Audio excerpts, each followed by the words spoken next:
Hey guys, and welcome back to this channel. In this video, I'll be showing you guys how you can get the Glimmering Mutation on your plants and grow a garden. So the first one, I'll show you how to get it without the fairy event. So you can actually craft the Glimmering Mutation, which I think is pretty neat. So if you see here, makes fruit shine like a fairy.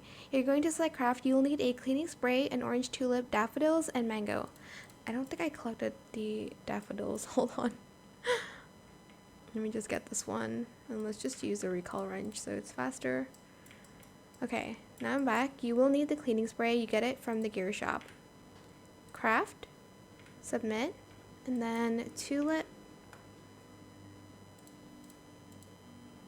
Okay. Submit item. Like, oh, it's the seed. Okay, sorry, it's the seed. Oh, and then the daffodil is also the seed. Sorry, so don't plant it. And then a mango. Okay, so you'll need an orange tulip seed, a daffodil seed, and one mango.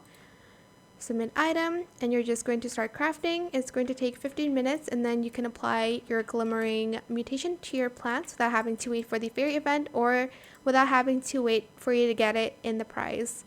And that is it for this video. I hope it was helpful for you guys. Don't forget to like, comment, share, and also subscribe to this channel if you haven't done that already. If you have any more questions about this video, just leave it in the comment section down below. I will try my best to answer them all for you guys. And if you found this video helpful, please click the thanks button as well. That is it. Thank you so much for watching. Bye.